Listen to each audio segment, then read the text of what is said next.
Election commission पर समय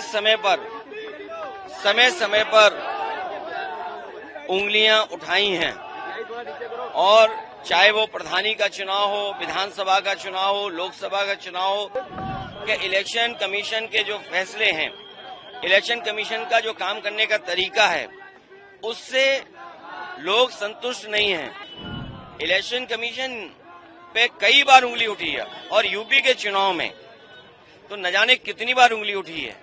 अगर एक भी इलेक्शन कमीशन के खिलाफ कार्रवाई हो जाए, मतलब अधिकारी के खिलाफ इलेक्शन कमीशन कर दे कार्रवाई, तो मैं समझता हूं कहीं भी वोट चोरी, वोट डकैती या इस तरह की लूट नहीं होगी।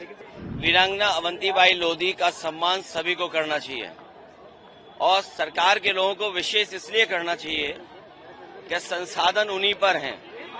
समाज और खासकर पीडीए का समाज अपने तमाम ऐसे महापुरुषों को और उनके योगदान को अगर पहचानेगा तो समाज और एकजुटता बढ़ेगी और इकट्ठा दिखाई देगा। सुप्रीम कोर्ट ने ईवीएम हरियाणा चुनाव की ईवीएम अपने पास बुलाई, जब उसको रिकाउंट किया गया तो हारे हुए प्रत्याशी 51 वोटों से जीता। ये इलेक्शन कमीशन पर सवाल है कि नहीं सर चुनाव का?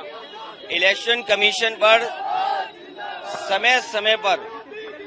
समय समय पर उंगलियां उठाई हैं और चाहे वो प्रधानी का चुनाव हो, विधानसभा का चुनाव हो, लोकसभा का चुनाव हो या अन्य चुनाव हो, ये इलेक्शन कमीशन की जिम्मेदारी बनती है कि निष्पक्ष चुनाव हो। निष्पक्ष चुनाव के साथ साथ इलेक्शन कमीशन की इंस्टीट्यूशन पे लोगों को और भरोसा बढ़े। इधर जो हम लोग देखते हैं कि इलेक्शन कमीशन के जो फैसले हैं, इलेक्शन कमीशन का जो काम करने का तरीका है, उससे लोग संतुष्ट नहीं हैं, अविश्वास पैदा हुआ है।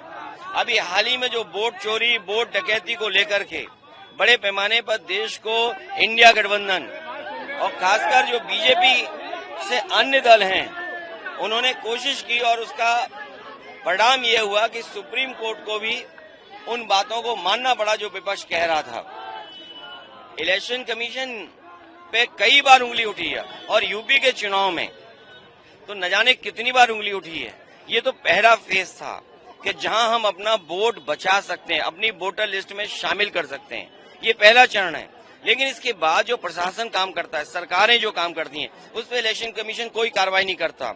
मुझे याद है कि जिस समय उंगली उठाई थी इलेक्शन कमीशन पर, तो 18,000 वोटों का जो डिलीट किया गया था, उनकी जानकारी इलेक्शन कमीशन को दी, एफिडेविट के साथ दी, लेकिन अभी तक इलेक्शन कमीशन ने एक भी अधिकारी के खिलाफ कार्रवाई नहीं की।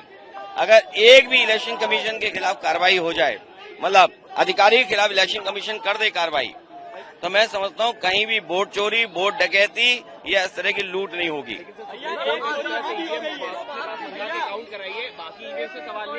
कि हारा हुआ कैंडिडेट सुप्रीम कोर्ट के सामने जीत रहा है 51 वोटों से। देखिए, मशीन पर हमेशा सवाल खड़े होते हैं। टेक्नोलॉजी या इतनी फुल प्रूफ हो कि उससे बेईमानी ना हो सके। कई बार लोग वोट डाल करके आते हैं ईवीएम में और पता लगता है उन्हीं का वोट 0 निकला। ये भी खबरें हम लोगों ने सुनी है। ईवीएम में पहले से वोट पड़ा हुआ, इसकी भी खबर सुनी है। ईवीएम के इतने महीनों रखने के बाद बैटरी पूरी चार्ज कैसे दिखती है, इस पे भी सवाल खड़ा हुआ। इसलिए जो बैलेट का हमेशा मांग रही है, और अमेरिका की नकल करें, जापान की नकल करें और जर्मनी की नकल करें। जर्मनी में तो सरकार और वहां के सबसे सुप्रीम कोर्ट का ये फैसला है कि अगर ईवीएम से वोट पड़ेंगे तो अनकॉन्स्टिट्यूशनल होगा। तो इसलिए बैलेट के से वोट पड़ रहे हैं वहां। अमेरिका में भी बैलेट से वोट पड़ते हैं और वहां खुद किससे वोट डालना ये चॉइस है।